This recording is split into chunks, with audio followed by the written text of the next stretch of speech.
Familia nómada, se está hablando de un nuevo pacto nacional con la llegada del nuevo ministro del Interior, el liberal Juan Fernando Cristo. Se ha hablado de convocar diferentes fuerzas políticas colombianas, entre quienes están el expresidente Álvaro Uribe Vélez, también Germán Vargas Lleras y otros de la oposición para buscar un pacto nacional por la constituyente, recordando que la constituyente del gobierno de Gustavo Petro Urrego es una búsqueda para que se cumplan los acuerdos de La Habana que quedaron tras el proceso entre la guerrilla de las FARC y el gobierno de Juan Manuel Santos Calderón.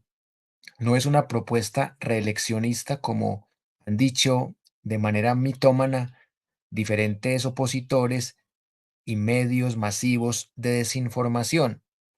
Así que voy a compartirles un artículo que ayuda a redondear esta noticia y quiero darle un saludo muy especial a la gente que ya nos está viendo. Gracias por dar me gusta, por compartir, por comentar, por suscribirse a nuestro canal de YouTube de Universidad Nómada. Aquí tienen ustedes lo que dice este artículo. Gobierno Petro quiere dialogar con Álvaro Uribe. Hablarían de la constituyente. Juan Fernando Cristo, nuevo ministro del Interior, manifestó que también buscarán dialogar con Germán Vargas Lleras y otros partidos en pro de un consenso nacional que lleve a una constituyente. Recordemos que precisamente de ahí nació la idea de un pacto histórico, de buscar un acuerdo por lo fundamental, como decía el difunto conservador Álvaro Gómez Hurtado, hijo de Laureano Gómez Castro. Y en esa medida, lo que se busca con esto es tratar de concertar aspectos fundamentales sobre las 35 reformas del gobierno de Gustavo Petro Urrego, en donde haya confluencias con estos sectores tradicionales. Es bastante difícil porque sabemos que los sectores que representan Álvaro Uribe Vélez, Germán Vargas Lleras, son sectores que no gustan de las reformas, que defienden otros intereses, que defienden grandes élites, y por eso yo le veo un gran problema a esta posible reunión. Sin embargo, valoro que el nuevo ministro del Interior quiera hacer estas gestiones. Y acá él aclara directamente diciendo que no solamente va a buscar hablar con Álvaro Uribe, sino que también va a buscar diálogo, por ejemplo, con el presidente o director o jefe de Cambio Radical, Germán Vargas Lleras. Y así de esta manera se va a buscar que haya una constituyente ajustada a la Constitución. Es decir, la Constitución no habla de reelección y por eso mismo, al haber una Constitución que no permite la reelección, entonces esto no da lugar a que hayan personas malintencionadas diciendo que Petro quiere reelegirse, que no sigan engañando el país con eso. Y en esa medida, también dice el señor Juan Fernando Cristo, en esta entrevista que le hizo Noticias Caracol, comillas, vamos a hablar con todos los partidos, los independientes, pero también con los gremios, con los empresarios y con la base social. Esto tiene que ser un acuerdo, no de élites, no de Bogotá, sino un acuerdo que se llega a todo el país, pero que tiene que incorporar a las élites de este país. Y ahí está la gran pregunta. ¿Hasta qué punto están dispuestas las élites a hacer este proceso de negociación? Y más porque estas élites son dueños de los medios masivos de desinformación que han tratado de vender esta constituyente como una reelección, cuando Petro en varias oportunidades ha negado su intención de reelegirse. Y termina diciendo acá el nuevo ministro del Interior, Juan Fernando Cristo, comillas, tenemos que dialogar y mirar la conveniencia o no del mecanismo de la constituyente. A mí me gusta este debate, que comencemos a hablar de estos temas sin tener tabúes, sin descalificaciones, sino simplemente que empecemos a mirar qué es lo que conviene.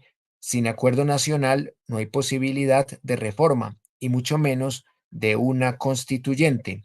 Ahí tienen ustedes esta noticia, que vale recordar que Petro defiende 7 tesis que de cierta manera complementan y amplían el tema de los acuerdos de La Habana ya mencionados, y es importante que recordemos cuáles son esas 7 tesis que ha propuesto el presidente Petro para una eventual constituyente. Petro ha hablado de la concreción del acuerdo de paz en materia de reforma agraria, transformación territorial y verdad, algo que tiene que ver con la reforma rural integral de la que hablan los acuerdos de La Habana. También está un tema que, si bien es cierto, no es un punto de La Habana, sí tiene que ver con la situación del mundo, que es la adaptación de Colombia a la crisis climática. También está el tema del nuevo ordenamiento territorial y la priorización de la inversión pública en el agua potable, algo muy importante, y en el saneamiento ambiental. Gracias a que haya saneamiento ambiental y agua potable, vamos a poder tener una potencia mundial de la vida.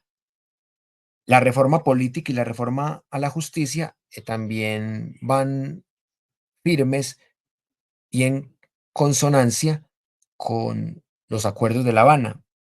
Las garantías inmediatas a los derechos universales como la salud, la pensión, la educación pública gratuita, un nuevo estatuto del trabajo que va muy de la mano con la reforma laboral del gobierno de Petro y la doctrina filosófica del perdón social, en donde se busque que haya verdad, justicia, reparación y no repetición para las víctimas del conflicto armado colombiano. Básicamente son los puntos de La Habana, pero con otros nombres.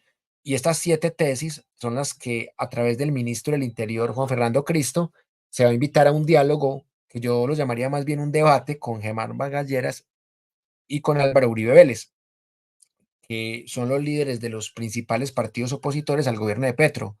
Y vamos a ver qué responden Álvaro Uribe Vélez y Germán Vargas Lleras.